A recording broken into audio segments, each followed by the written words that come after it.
Well, I said it earlier, and I'll say it again. They're my favorites being here. 4 stories high. So it's the season. Christmas is upon us, or will be by the end of the month, and I just love seeing all these beautiful decorations. Thank you for all who put this together. I know people were here on Friday and Saturday nights last week creating this. So how many of you have got your tree and your decorations up yet? How many have not? So let this be an inspiration to you to be moving in that direction. So we are in winter. We are heading into the darkest day of the year on the winter solstice. And it is no accident that this time of year is filled with festivals of light. The Christmas Eve candle lighting service, Hanukkah, Kwanzaa, and of course the solstice itself, the burning of the Yule log. All of that is symbolic of the idea that in this hemisphere in which we live and the days are getting shorter, of calling back the light. But not only calling back the light, but by allowing the lights on the tree and the lights that we see and the candles to remind us that there's also a light within us, and that as the days get darker, as we move into shorter days, that we should use this darkness and acknowledge this time of year. So go to bed a little earlier, you know, and take a nap and rest in this time of year, because the earth is doing it, is it not? The earth is taking a rest right now. And I know we have to work and we have to do what we have to do, but it's important, I think, that we listen to the seasons. So this month, we will be looking at the Christmas story and how it's a story of the unfoldment of our souls. And because we have been exploring dreams this year, I was looking at the Christmas story from that lens to see how do the characters in this story, how do they symbolize the pursuit of a dream that we each have in our lives? Because we know that every character is a symbol of something that's within us. The shepherds are the part of us that watch our thoughts. Herod is the ego that wants to destroy the awakening and the awareness and the birth of the Christ. The wise men following the star is following our guidance. So every week this month, we'll be taking a part of the Christmas story and looking at how does it, what does it mean to my life, and what does it mean to me personally? The story begins, as it always does, with Mary. And you know that Mary was betrothed to Joseph. I believe she was probably about 14 years old, because that's what girls were in that day and age. And to be betrothed during that period was a very serious affair. It was almost a step beyond engagement, and it isn't something that you broke lightly. So you know the story. Mary was betrothed to Joseph, and the angel Gabriel came and visited her and told her that she was going to conceive a child with the Holy Spirit, and she was going to call him Jesus, and he would be this great and amazing teacher and who would reign forever. And you know, that's pretty scary stuff, isn't it? I mean, to have an angel appear to you and say that kind of a thing. And she could have said, no, I don't think so, I'm kind of out of here. Instead, she said, I am the handmaid of the Lord, and she's willing to serve. And there's also that wonderful scripture in the book of Luke that is a long poem almost, and it says, my soul magnifies the Lord, and my spirit rejoices. And you really get the idea that Mary is willing to go for it all. She is totally into surrendering her will to Spirit. She's ready to take this on and to do what she needs to do and to take those steps. So when we look at this story from a metaphysical perspective, angels always represent our higher thoughts. They also represent divine ideas, and they represent inspiration. And so when I read this story, one of the things that I see in it is, you know how at the beginning of a project, sometimes you can get that flash of insight and you can get that flash of inspiration, and you see it in its totality. It's like lightning. Not that we get much lightning here in the Northwest, but remember when you saw lightning, especially if you were from the Midwest, or when the lightning lights up the entire landscape, yeah? You see it for only a millisecond. You see it, and there it is, and then it's gone. It's back in darkness again. And I think the beginning of a creative process is a lot like that. It's like, boom, you can see it. Whether you're writing a song, you can see the whole thing, or writing a story, or, you know, when I write a sermon, I'll get a glimpse of what it is. And truthfully, that's kind of the easy part, isn't it? You know, you get that glimpse, and then it's like, okay, how do I take what I just saw and then bring it into manifestation? How do I bring it into reality, and how do I walk through those steps? And Mary shows us. So she has this incredible experience with the angel Gabriel, and rather than saying no, she says yes. She has courage. Mary has incredible courage. It's like the song that Laura sang at the beginning of the service. Would I walk in Mary's shoes? Would I have the courage to say yes to what was being asked of her? She was willing to follow her heart regardless of the consequences. And isn't that what life is about? Life is about saying yes to your heart's desire. It's about saying yes to infinite possibilities. It's about saying yes to saying, all right, Spirit, okay, God, live through me, be through me. There's a lot of quotes going around these days from Steve Jobs, who was an amazing guy. And you know, one of the things he said was, you know, you're going to die anyway, so why not just go for it, you know? You don't have anything to lose because you come in naked, you go out naked. What do you got to lose? Just go for it.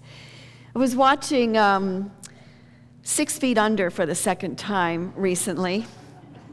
And there's one scene that really struck me, and it's a scene where one of the characters, David, has just had a very traumatic experience, and he wakes up early in the morning, and he sees the ghost of his father looking out the window.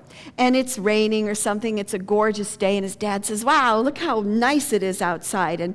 And David's just sort of standing there because he's had a rough time, and he says, yeah, you know, I've kind of had a traumatic experience lately. And his dad says, yeah, well, get over it. And he says, what do you mean get over it, Dad? You don't know what happened to me. And he says, hey, look, infinite possibilities lie right outside this window.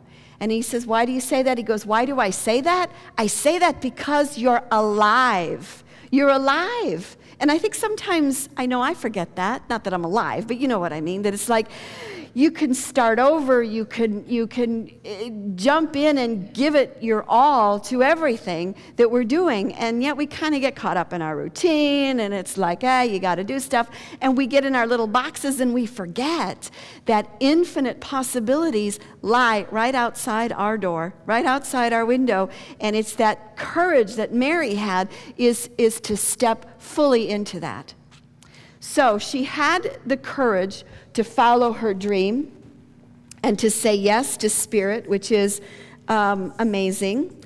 And the actions that she took right after also is a roadmap to how we pursue our dreams. And so what did she do? She, rather than calling up Joseph and saying, hey, Joseph, this is the story, or telling her parents, or telling the neighbors, instead, Scripture says she kept it close to her heart. She kept it a secret. And rather than broadcasting it to the world, this wonderful, great thing that she has happening to her, she goes away to visit her cousin Elizabeth. Now, Elizabeth is an old woman, and Elizabeth also had a miracle. She's pregnant. She's 6 months pregnant. And when Mary walks into Elizabeth's house, Elizabeth feels her baby jump. You know, she recognizes Mary, and her baby, Elizabeth's baby, is going to be Jesus' cousin, who is John the Baptist, who is the one who baptizes him and gets him ready for his ministry. So Mary is with Elizabeth, and she stays with Elizabeth for 3 months. Now, the steps in a dream, or the steps in anything that we're following, it's important in the beginning, once we get that flash of the landscape, once we get that inspiration, is not to go and blab it to everybody, because what happens then? Don't you find that the energy can dissipate and it's gone, and you're like, what was I thinking? I forgot. But rather, she holds it and she keeps it secret within her. And she is planting her intentions. She is stating her intentions. So whenever the first step in pursuing our dreams is we must have our intention. We know that where intention goes, energy flows. We're going to have a whole service dedicated to this on January 8th when we do the white stone ceremony. Looking ahead to 2012 and asking ourselves, what is it that wants to come through me in 2012? So Mary stays with Elizabeth for 3 months. Why would she stay with her for 3 months? Well, I think that any woman who has been pregnant knows that, you know, you're not sure if your baby is going to stay with you necessarily. And it takes about 3 months before you're willing to share the news with other people, because not only do you have to go through the grief of having a miscarriage and losing your child, but then you have to tell it over and over and over again. I'm sure there's many people here that have had that experience. I've had it myself and made the mistake when I was first getting pregnant to share it with a whole congregation. And then losing the child, and then people don't come to church every Sunday. So it was telling the story every Sunday. So I get what Mary is doing. I get why she's hiding out, in a sense, for 3 months. And she's also probably rooting this new consciousness in herself before she's willing to tell Joseph and to stand up to him, to tell her parents and to stand up to them, and society. This is a time when you got stoned for committing adultery, right? I mean, it still happens, but you know, she had a lot that she was risking. So in the same way, we can miscarry our divine ideas. We can miscarry our dreams if we don't hold them close to our hearts and share them with someone who will hold it sacred for us. Jesus called it casting pearls before swine. He said, you wouldn't cast pearls before swine, would you? You know, in other words, don't take your pearls and just toss them. You know, keep them. And I also see that what Mary and Elizabeth were doing for each other is they were being prayer partners. You know, have you ever had a prayer partner? And a prayer partner holds for you the highest and the best and sees that manifesting for you in your life. So the first step is the willingness to say yes. And when you get that inspiration, to surrender fully to it. And the second step is to hold it close. And what I'm noticing in this story is that the first step, the intention and silence, is almost the same as the last step. Because what happens when you've manifested your dream and you've lived your dream, it's important that you celebrate it, evaluate it, and then step back, take a breath before you jump back into it again.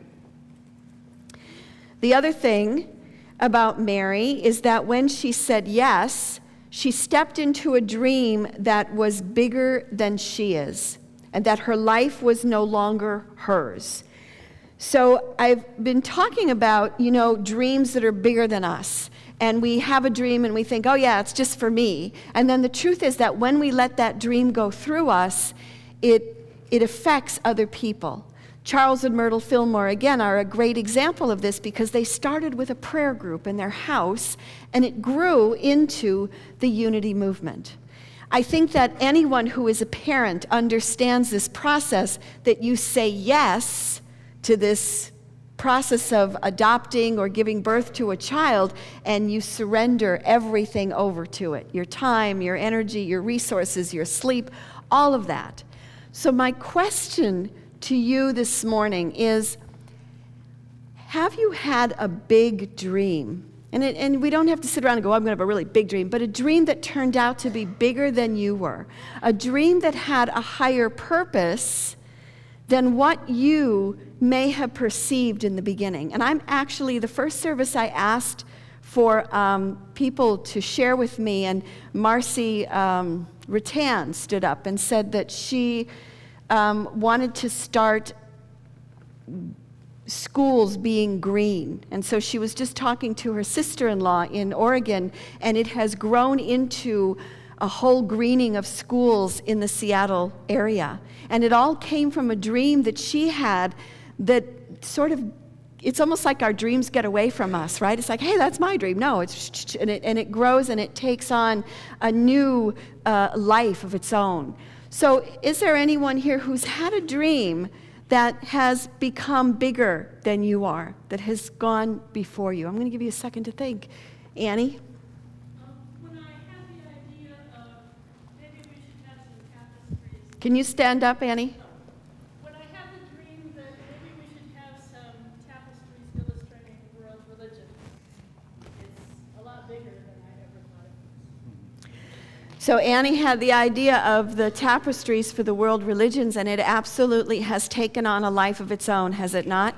And it's taken about a year to make each one, and each one is a journey into that particular religion and faith. And I know right now we're working on the African religion tapestry. So that was one idea that took on a life of its own, and it became bigger than Annie or anyone.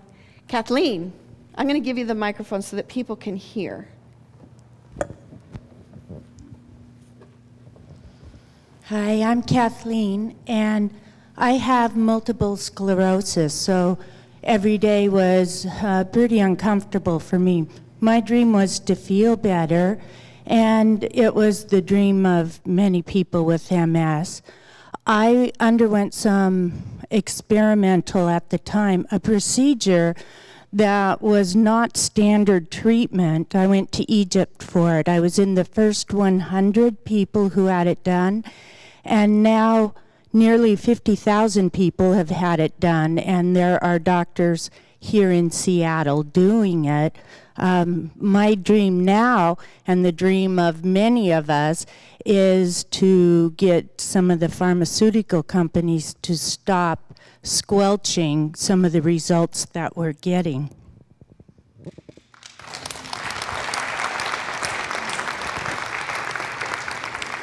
So it started out as a dream to feel better, and you went on this journey, and I know you've taken many of us along with you on this journey, and it's led to this whole movement that's happening in the MS community. Thank you for that.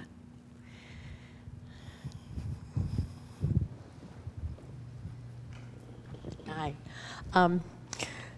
Last year, I was very depressed, and I came to the White Stone ceremony last year, and little tiny stone, I wrote the word joy on my stone, and I've been coming to the church and learning about following your dream. I read a book called Be Happy, and I said, I need to get that in my life, but I can't go to England for 8 weeks and take a class. So I'm going to create this class, and I'm going to teach it. I've never taught anything like that. So I created a class. My daughter is has had a lot of experience as a facilitator, trainer, and a consultant coach. So I brought it to her. I actually just outlined the book, put the outline on PowerPoint, and said, here it is. And she said, oh, no, you'll put him to sleep. I have. Actually, she said, she gave me some ideas, and I fixed the class. And she said, this is great. I want to teach this. And I said, fine, because I want to take it. So she's teaching the class. We've done it a few times, and I would love to offer it here. Thank you.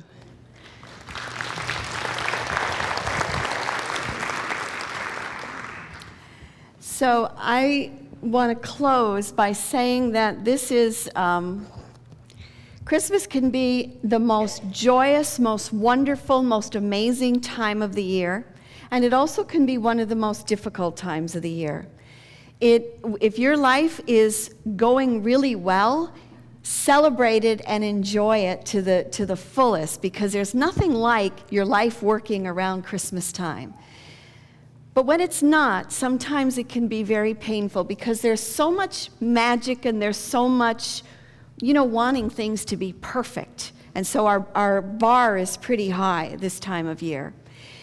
So one of the reasons that we're having the service at 12:30 is to remember those who have made their transitions, because it can feel like a time bomb is hiding. When we lose someone that we love and then they're not there at Christmas, it's like, it's really hard not to notice that that's the case.